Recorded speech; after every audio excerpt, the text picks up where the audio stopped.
heavens! Now you can add a clove of garlic if you want. I haven't. Most stir fries will add a clove of garlic to give it a nice texture, a nice taste. You'll open to max. Oops. You'll open to max. Now in here I've already put sea salt, olive oil, and black pepper. You can use pretty much any oil you want in a stir fry, although it tends to be peanut oil or vegetable oil of sorts that you can actually use. This is what I wanted to use. Now you may want to use sesame oil. Sesame seed oil has a nice flavor to it, and it tends to enhance meat, be it chicken, pork, beef, or any meat that you want to use. It tends to enhance the flavor of it. It gives it its own extra taste from the meat.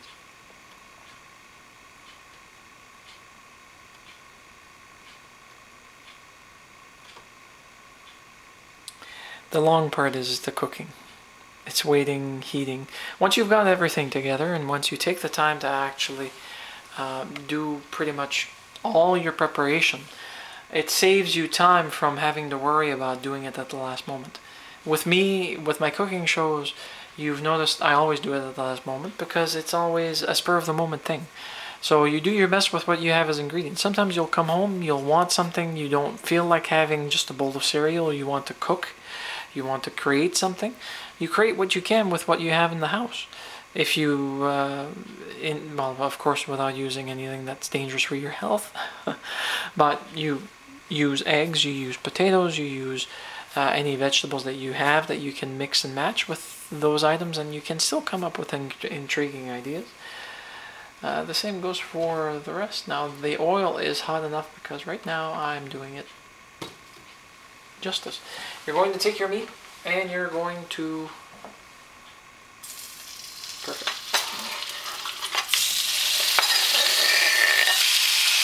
And you want it swished around because you don't want the meat clumping together.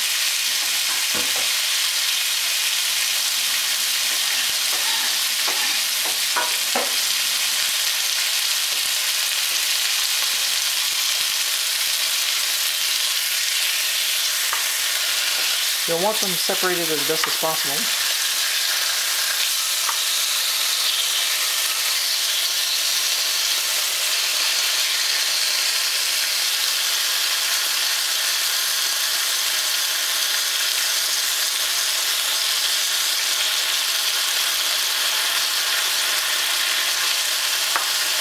So they cook faster. You can slice them as thin as almost shaved chicken for fondues. You can also use that. I haven't done that in a very long while. I don't recommend it. Now I'm going to put these bags in the microwave, or a bag of it in the microwave. And just use the bag. If it allows you to put it in the microwave, put it in. For those that don't want plastic, take it out, put it in the bowl, steam it in the microwave for about 3 minutes, cover it. This baby is going to be in here for about 3-4 minutes. High to 45. I'll put it for 4 on high because I don't want them overly tender by the time I actually dump them in here.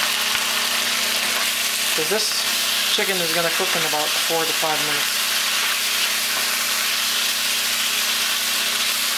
The slimmer the meat, the faster it cooks, the faster it dries too, so be careful not to overcook it.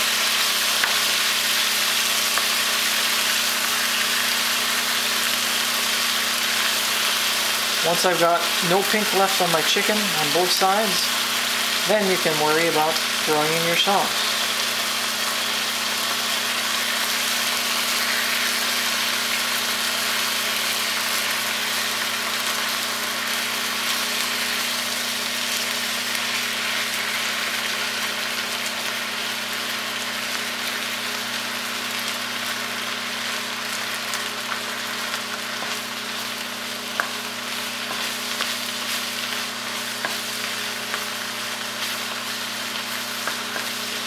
Now you can do this recipe using beef if you want, although I'm not sure how the beef would actually match with the citrus taste. You can use it with pork, the other white meat. You can use it with any wild game. In fact, pheasant or partridge actually goes well with this type of mix.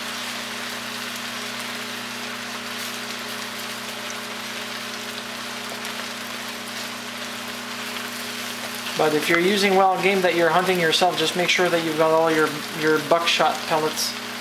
Because you're hunting them with a shotgun, usually. Small pellet caliber. And it tends to ravage the meat in a way that you have to make sure that you clean the meat from all the buckshot. Otherwise, it's a nasty experience actually munching on something that you shouldn't be munching on. Especially because it's called lead poisoning when you're actually munching on them. I think I lost you somewhere because my memory card decided to play a trick on me. So make sure that you add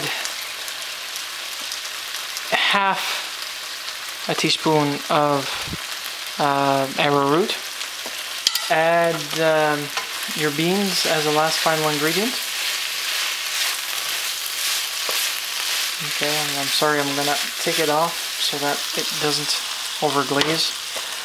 And you're going to throw in your beans and give it a final stir, depending on how wet you want it. Now, you'll either throw them in when they're still liquid enough to cover them, or put them in as the liquid is almost finished simmering down to, I call it syrup.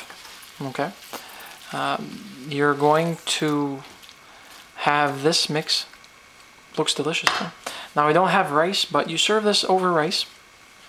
Or as is, all depending on how you feel.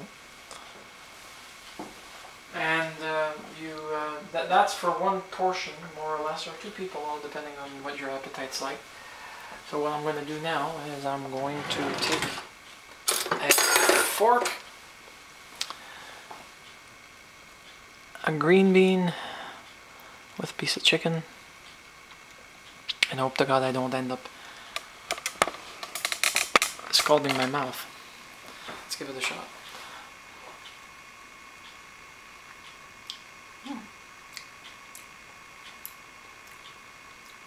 Oh.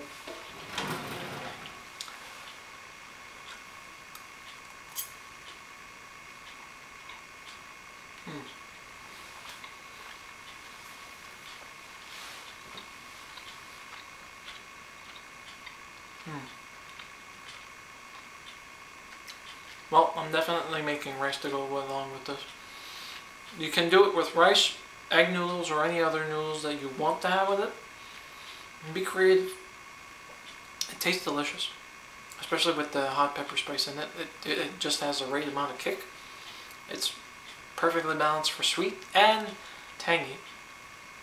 It's Yan's green bean chicken sweet and tangy style. We'll use that as a name. Well, folks, thank you so very much for actually taking the time to watch this cooking video.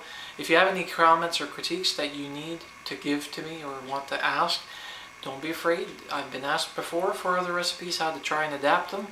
I'll do my best to try and find a way to adapt them, although it won't be a video response.